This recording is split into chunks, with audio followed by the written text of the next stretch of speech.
It's great to be talking with Jeremy Harris today. Jeremy is the coordinator of the Grace Collective in the Diocese, one of the ministries of Anglican Youth Ministries. Jeremy, tell us a little bit what the Grace Collective is and what you guys have been up to this year. Yeah, sure. So the Grace Collective is a network for young adults, aged kind of 18 to 35. And we meet at a cafe called Crave just to talk about different issues that young adults are facing.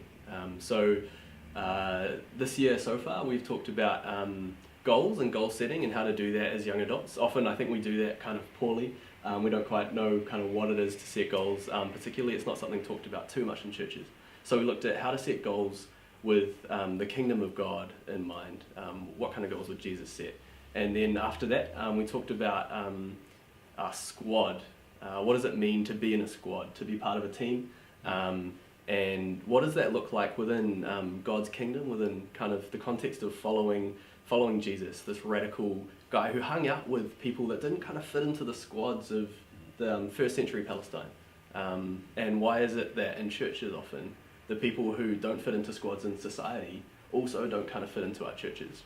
So the homeless or the poor, people who are mentally ill, people in the LGBTQ community, stuff like that. So yeah, that's kind of what we've been getting into in the past little while. It's been a really great initiative this last couple of years as part of our way of engaging with the young adult community within the church and reaching out to others who are part of that community. What's coming up for the rest of the year? Yeah, well, we've got an event coming up in about a month's time on the 27th of July, and that's talking about gender equality.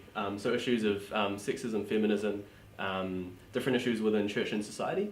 And kind of articulating how this person of Jesus and the Bible as a whole supports women in leadership and promotes gender equality within church and society.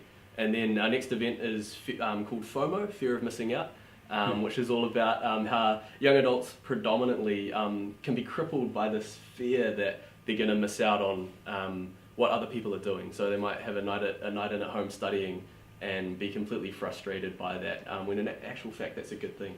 And so kind of talking about that crippling fear and how we can resolve that. And then finally we're going to finish up with a discussion on relationships at the end of the year in November. Brilliant. So yeah, sounds good. Hope it goes well. I have to tell you, fear of missing out is not just something that young adults get worried about. It can often affect us for the whole of our lives. Yeah, for sure.